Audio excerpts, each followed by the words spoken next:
Want to know why? Ask how. Howard the Humongous. Most people on my side of the aisle, the Democratic side, think that the 2020 election is over. Joe Biden has won by over 7 million votes, and the strength of Donald Trump is evaporating like last night's nightmare, like a cloud of cigarette smoke in a light breeze. Most of us Democrats, us watchers of CNN and MSNBC and readers of the New York Times and the Washington Post, believe that the Trump era is coming to an end. Unfortunately, that is not true. As Republican never-Trumper Charles Sykes, the founder of the conservative website The Bulwark, says, the most dangerous days of the Trump administration are about to come. Why? Because Donald Trump has no intention of leaving office. In fact, he has stacked the dominoes for a coup. He has stacked those dominoes to keep himself in power for at least another 4 years, and very possibly more.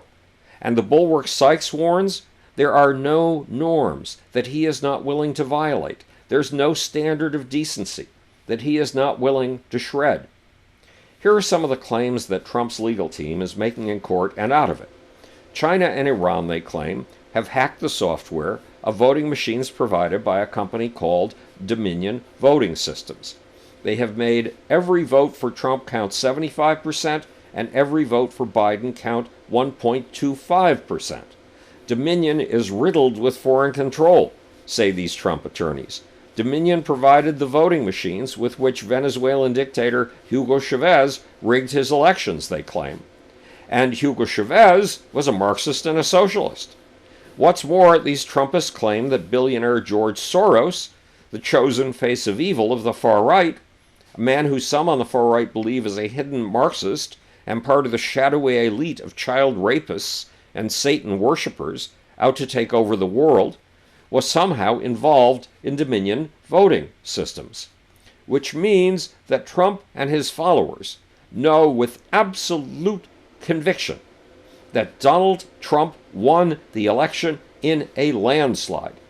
To them, this is just plain fact. And they believe the election is being stolen from Trump, stolen by the radical left, stolen by Marxists and communists who want to turn the United States of America into a socialist hell, a socialist dictatorship. Donald Trump tells his followers in his 6 fundraising emails a day that he is out to defend the integrity of the election. How?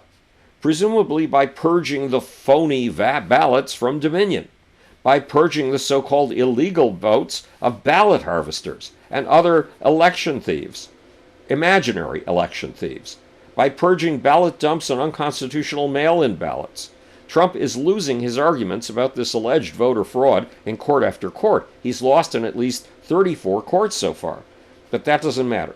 Donald Trump's daily pleas for money to save the integrity of the election have brought in $495 million so far since October, nearly $500 million. This may be the biggest con of con man Don's long career. So how can Donald Trump give himself the 4 years that he is sure the majority of voters want him to have? How can he defend what he is certain is the will of the American people? It's simple. Stage a coup to save the Constitution, a coup to protect what Donald Trump calls over and over again the integrity of the election. And all kinds of Trump supporters are urging Trump to pull off this coup.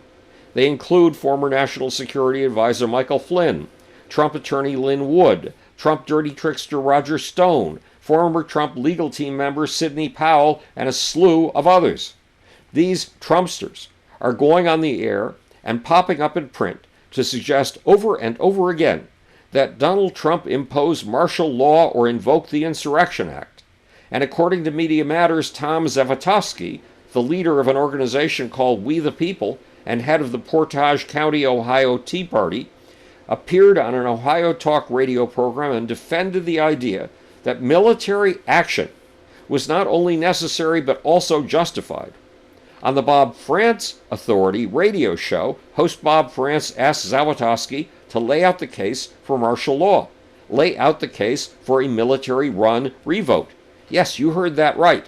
A military-run revote, something Zavotoski's We the People called for in a full-page ad in the Washington Times. Explained Zawotowski, we are on the verge of a shooting civil war, and it is President Trump's responsibility to make sure that doesn't happen.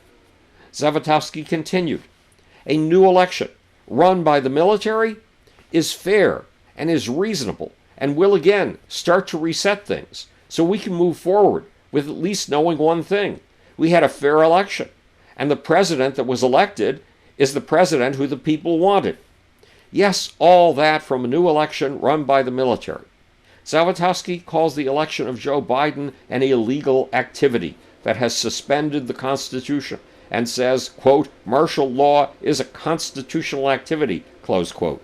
Reports Media Matters' Sidney Powell, the Trump attorney who claimed to have evidence for a massive voter conspiracy that would shock the nation, evidence she called the Kraken, retweeted a call for military tribunals and for Trump to invoke the Insurrection Act. Adds Media Matters' Trump attorney Lynn Wood also promoted the statement by We the People convention on Twitter and stated that Trump should declare martial law. In fact, Wood took things a step further. He called the election of Joe Biden an act of infiltration by the Chinese. Quote, our country is headed to civil war, said Wood. A war created by third-party bad actors for their benefit, not for we the people. Communist China is leading the nefarious efforts to take away our freedom, close quote. Roger Stone added that he has, quote, absolute, incontrovertible evidence of North Korean boats delivering ballots through a harbor in Maine. In other words, the election of Joe Biden, in the minds of all too many Republicans, is a Chinese and North Korean plot. The Trumpists ignore the fact that the man single-handedly destroying the United States is Donald Trump, and that the man weakening the U.S. in the face of North Korea and China is that same man, Donald Trump. They ignore the fact that this supposedly rigged election brought at least 7 new Republican congressmen to power and women. Nonetheless, Alex Jones added that Biden's election is the UN global takeover. Yes, the UN globalist takeover with black helicopters that some folks on the far right have been predicting for decades. Says Jones, quote, so the response is martial law, close quote. Why? Says Jones, quote, to stop their martial law and arrest them.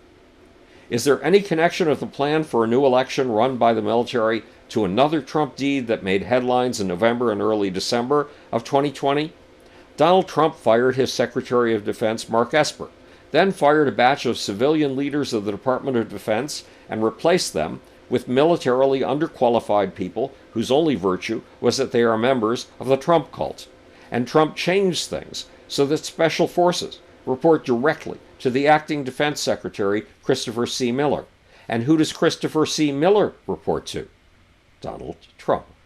There's a reason for damaging the Defense Department so that in a military emergency it may not be able to defend the United States. Trump is turning the Pentagon into an arm of government that will defend Donald Trump. The Department of Defense and the military play a major role in the plans for the Trump coup. One of the people urging Trump to pull off this coup is Lieutenant General Thomas McInerney, a former regular on Fox TV who now appears on as many media outlets as he can handle, media outlets of the far right. Here's the coup McInerney has been promoting.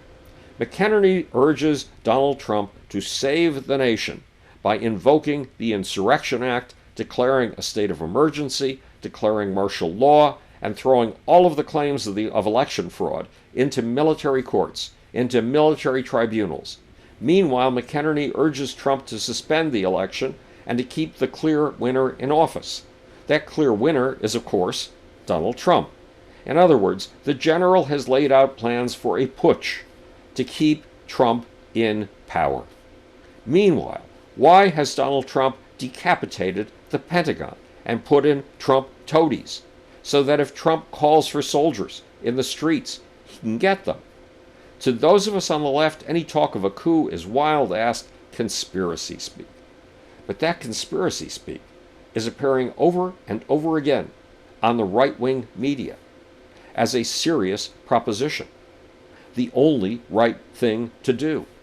It's being promoted by talk radio, by One America News, by WND, by Newsmax, by The John Fredericks Show, and many others. The listeners and viewers of these outlets hear people like Lieutenant General McEnery telling them over and over again that, quote, this election is and has been stolen from the American people. Adds McEnery, we have a small group that is extreme left on the way to communism, and they are the ones that are taking these drastic measures. So, says McEnery, this is not fraudulent activity. It's treason. What McEnery does not have to add is that treason is punishable by death. This is Howard Bloom speaking to you from the future, that it's your job and my job to make, especially over the next 40 to 50 days. Or, want to know why? It's hard to laugh at this one. Ask how. And now for the sleazy, slimy, sneaky, seditious, surreptitious little off button.